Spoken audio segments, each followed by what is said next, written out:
Alright, so as discussed in the previous video, today we are going to see what happens to the matrix of a linear operator if we change the basis of the underlying vector space.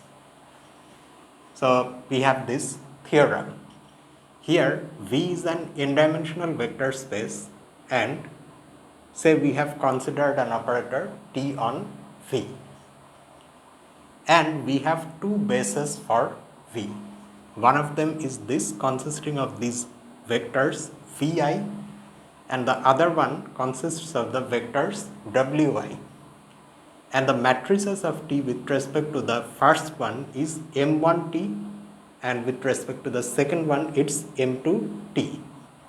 Then the relationship between these two matrices is that there exists an element C in Fn, which means that C is an n by n matrix which is invertible such that M2T is C M1T C inverse.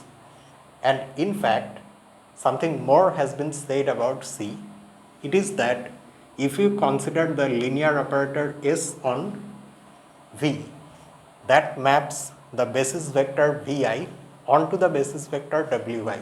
I mean, in order to specify S completely, only this much is enough because we are saying what S does to the basis elements of V, so that's enough. And the matrix, so this operator S will also have its own matrix with respect to the first basis. Say that matrix is M1S, then that M1S can be taken as C. So let's see the proof.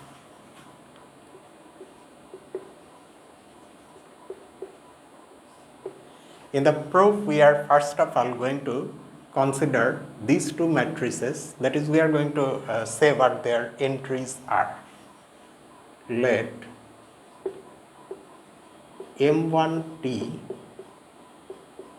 have the entries alpha ij. Say alpha ij is the ith row jth column entry of the matrix M1T, and let M2T be the matrix whose ith row jth column entry is beta ij. Alright, now we know how these entries are related to the actual operator T. Then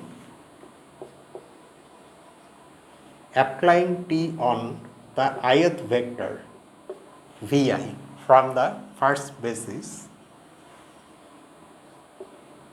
will give us this linear combination alpha ij Vj, where the sum varies over j and j of course varies from 1 to n. Keep in mind that M1T is the matrix of T with respect to the first basis. So applying T on Vi will get you something, and that something again has to be expressed as a linear combination of the Vi's and this specific linear combination. In fact, from these equations only we get the matrix M1T. And similarly, if we apply T on the vectors of the other basis Wit, then we get this linear combination beta ij Wj. Don't make the mistake of writing Vj here, okay, because then the things get mixed up. The first matrix is with respect to this basis and the second one is with respect to this basis. When you choose one basis, stick to it. So we now have these things. Alright. So now we are going to consider this S. That if this part was not given to us, we would have had to guess what this C is. But now we have, in fact, we have everything that we need given to us. We just have to verify that what is being claimed is true for these ingredients. So let S be the operator on V that maps Vi onto wi.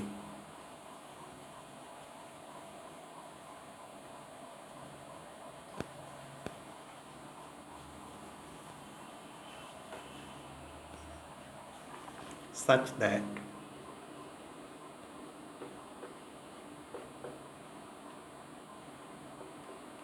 VIS is equal to WI for all the possible i's. Okay. Now note one thing carefully. If you take any element of W, say you take any element of W and call it small w. Oh, sorry, what the hell am I saying? See, I also got confused. There is no W here. We have only V. I wrote small w, so I started thinking of space capital W. We don't have any such space here. The only space here is V itself. And we are considering operators on V, that means linear transformations from V into itself. Okay, but anyway, so you take any element W in V. Alright, so then what? Because we have this basis for V.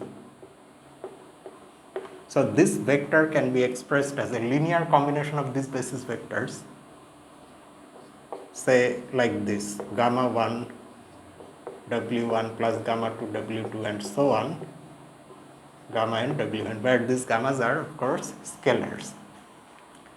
But then what do we get from these relations? This is V1s, and in the next one we will have V2s and so on. The last one will be Vns. Now since S is a linear operator, this is ultimately the image under S of this linear combination.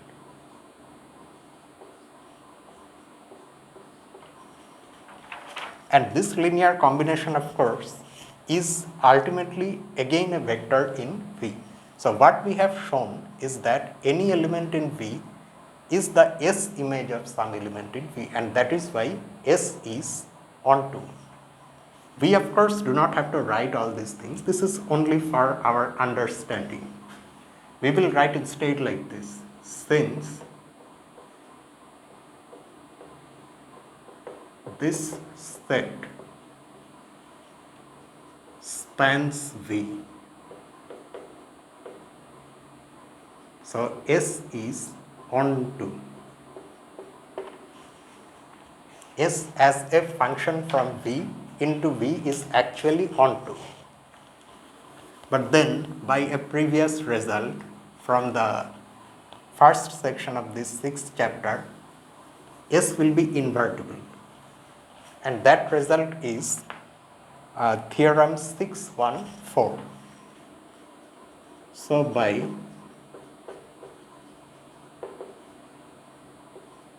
theorem 614, S is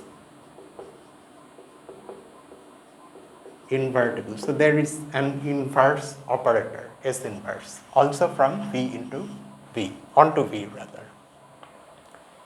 Okay, now we concentrate on these equations, the second set of equations, which give us the matrix M2 of T.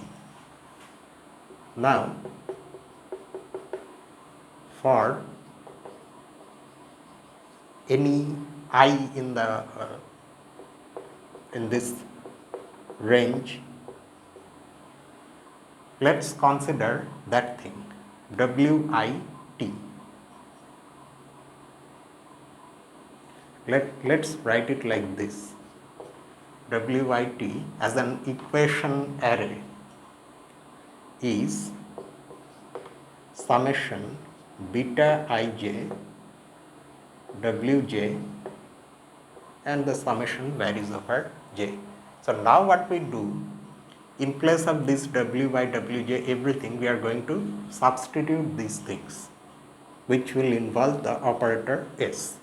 So wi of t in place of wy, okay, t of course is also there, but wy only is vis. And just so that we don't make mistakes, we use parentheses, brackets.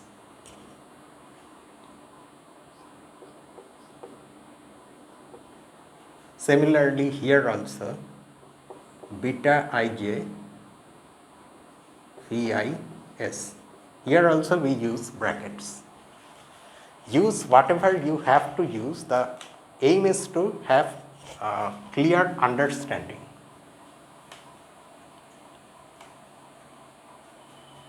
How the write-up looks, that actually does not really matter that much. How clearly you have understood the notion, the concept, the steps of a proof, that's what matters.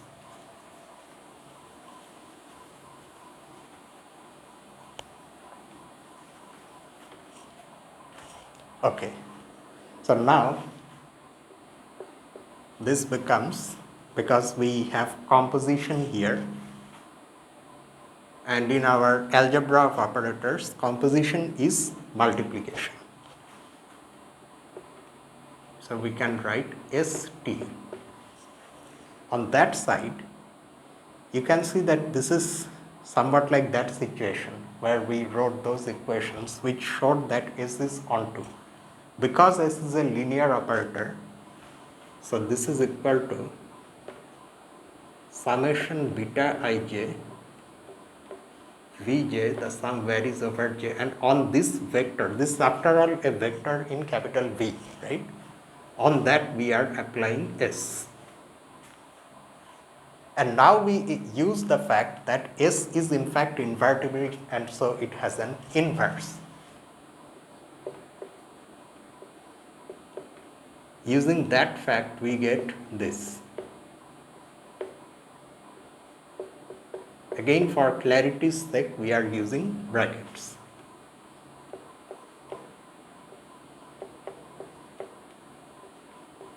Vj, the sum varies over j. On that side, of course, S and S inverse will give us the identity operator, which when you apply on this linear combination, you are going to get back the linear combination.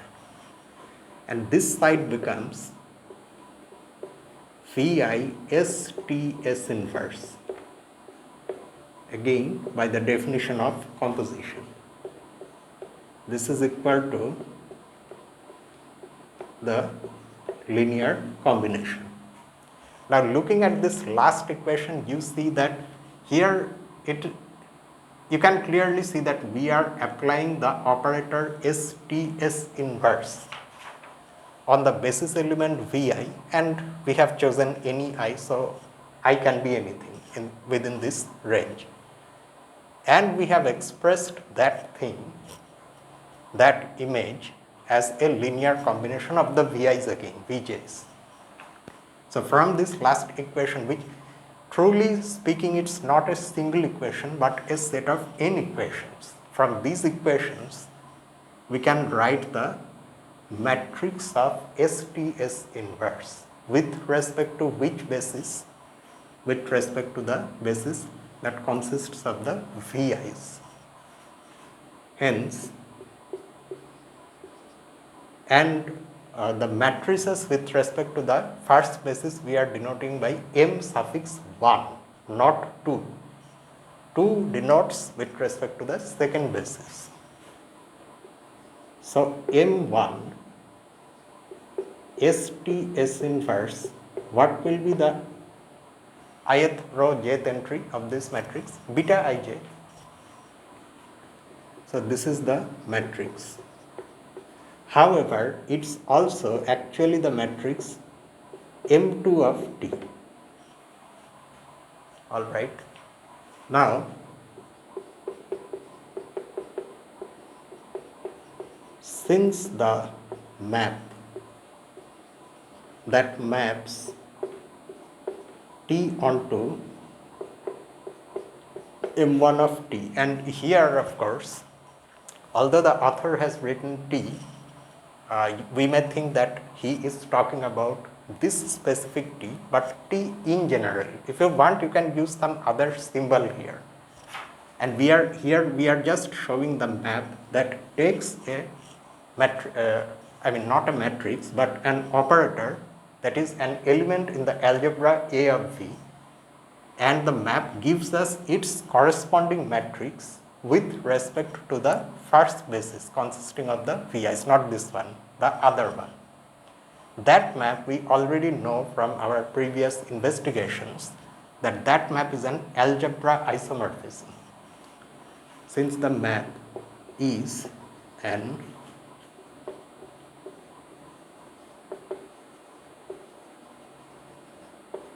isomorphism of the operator algebra AV onto the matrix algebra Fn. So using this fact, we get this M1 of ST S inverse is equal to, now you can distribute M1 over this product because of this isomorphism. So the idea basically is that whatever is happening to the operators algebraically, an exact same thing will happen with their corresponding matrices in this algebra.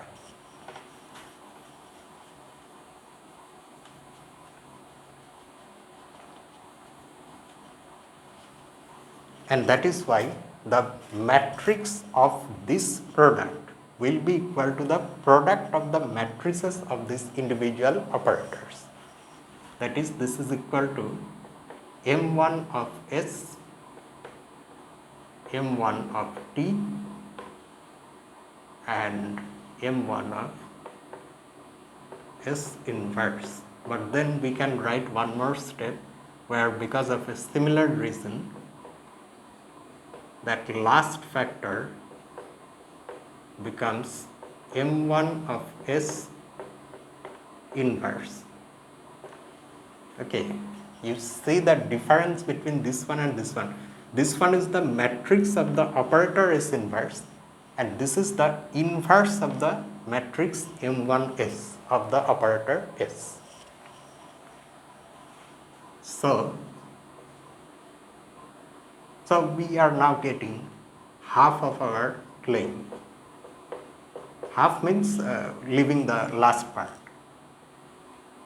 Won't be able to write it in this small space. Let me write it below. M2 of T, because where is it? Here. M2 of T is equal to this, and this is equal to this.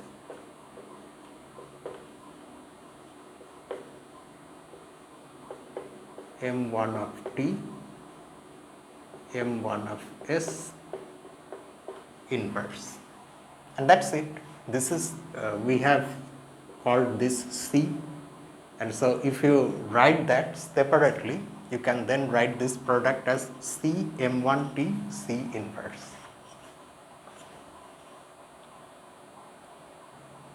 So that is how matrices under different bases of the same linear operator are related. Now let's see an example. Consider the space V of polynomials of degree at most 3, including the 0 polynomial, over any field. So that means the objects will look like this here. Alpha 2 x square plus alpha 3 x cube, where the coefficients are coming from some field. We already know that this is a vector space under the usual operations. And we also know that this vector space is 4-dimensional. Consider the differentiation operator.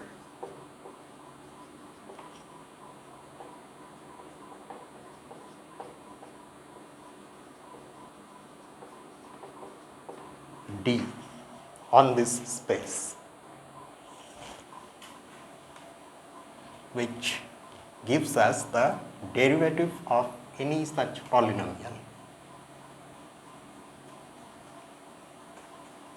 We have actually already come across this differentiation operator when we were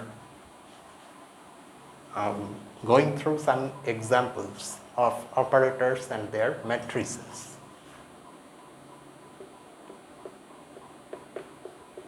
But that was the general case. Here, because of our, in fact, the author also says that because of our convenience, we have considered only a small space of polynomials of degree at most 3. And it's of course defined like this. You already know what you are going to get if you write the derivative of this, which truly speaking is not the usual derivative that we encounter in calculus, but something that resembles the usual derivative in its form. Okay, it has the form of the usual derivative. Alpha 1 plus 2 alpha 2x, and I hope you remember the reason for that. It's because the underlying field F may not have a natural topology on it, which goes well, which is compatible with the algebraic structure of F, so that limits can be genuinely defined. That may not be the case. For example, F may be a finite field, but still this definition actually does not need any limit. It just assumes the form in which ordinary actual derivatives of polynomials occur. And we already know that this is a linear operator on V. And we also know how its matrix looks with respect to, in fact, 2 different types of bases for this space. So let's just recall those things. Now, one of those bases is the easiest one, which consists of the monomials 1 x, x square, x cube. The matrix of D with respect to the basis, this basis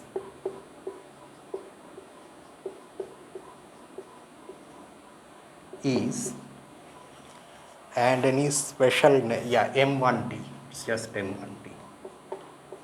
Because we have already seen this in the general case, let me just simply write the matrix without saying how it comes. We already know that. And then the other rows look like this.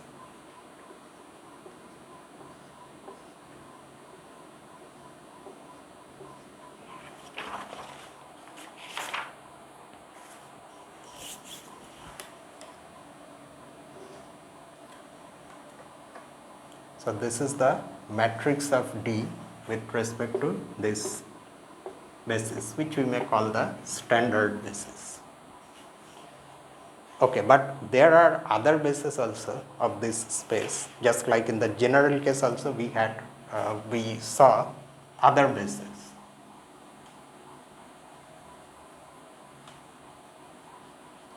And I am not talking about simply changing the order of the vectors in this basis. Keep in mind that all these things we are doing now, ideally we should have not used curly braces, because curly braces denote a set, and in a set there is no order of elements.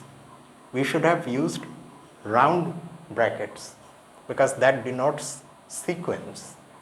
But we understand that whatever discussion we are having here and whatever bases are appearing, they are supposed to be ordered bases. So how you write the elements, that matters.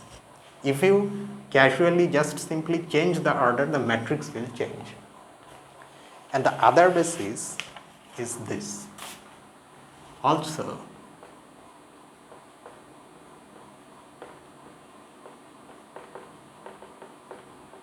the matrix of B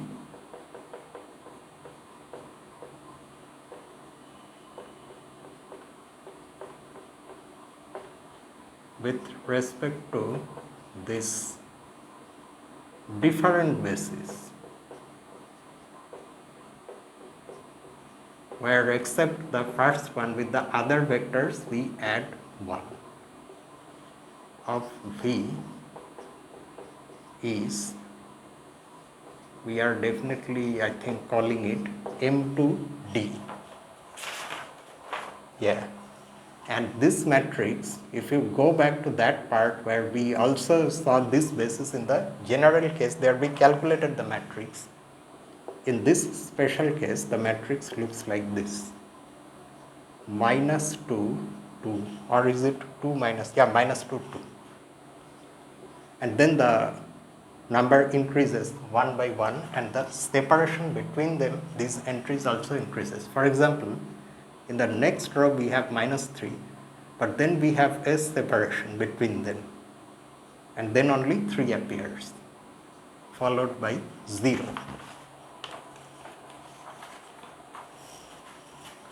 So this is the other matrix for us now. So there we had M1T and M2T, here we have M1D and M2T. Now comes the change of basis matrix.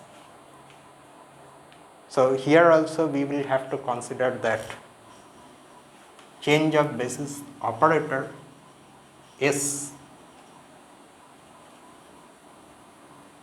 and for that we have to in fact go through the calculation that will allow us to write the matrix of S. Now S of course is what we already know from the theorem. So what will S do to 1? It will simply map 1 to 1, and when you express that in terms of the basis vectors of the first basis, you get this 1 plus 0x plus 0x square plus 0x cube. Okay. Then x gets mapped to this one, 1 plus x, which is 1 plus x plus 0x square plus 0x cube. Then x square, s is 1 plus x square. So this is 1 plus 0x plus x square plus 0x cube. And then finally x cube s is 1 plus x cube. So 1 plus 0x plus 0x square plus x cube. Okay. So the matrix of S with respect to, you see, there is a chance of making a great mistake, namely that of finding the matrix of S with respect to the second basis.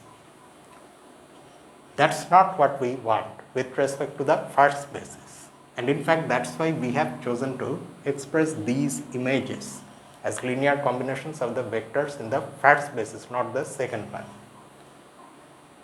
with respect to this, the original one is, and it will be, because with respect to the first one, so we will write M1. This subscript keeps track of which basis we are using. All right. So you see, one thing again, always make sure while writing the matrix of a linear operator with respect to some basis, whether you are using this notation or the other notation, which would write things like this. If you are using this notation, then while writing matrix, you have to take the coefficients from an equation and write a column for them, not row. However, because we are using this somewhat less common notation for functions, so we don't have to bother about turning anything by 90 degree if you want to say so, and we just simply write the way they appear in these equations, that same pattern, 1 0 0 0 1 0 0 0 1 0 0 1 1 0 0.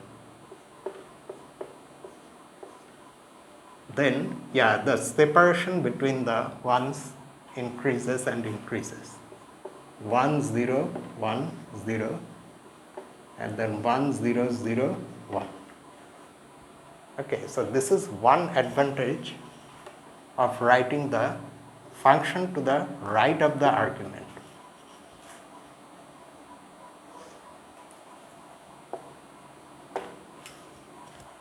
Now for these three matrices, I leave it as an exercise to you to actually go through the multiplication and verify this. That is, verify our relation that today's theorem gives us. Verify the theorem guarantees that we will have the relation, but of course we can in fact verify directly that M2 of D is equal to M1 of S times M1 of D times M1 of S inverse. Oh, and for your convenience, the inverse also has been given. Let me write it here itself. Note that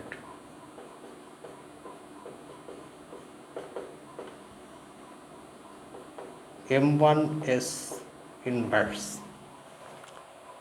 it is just this 1 followed by zeros, then minus 1 1 minus 1 0 1 minus 1 0 0 1.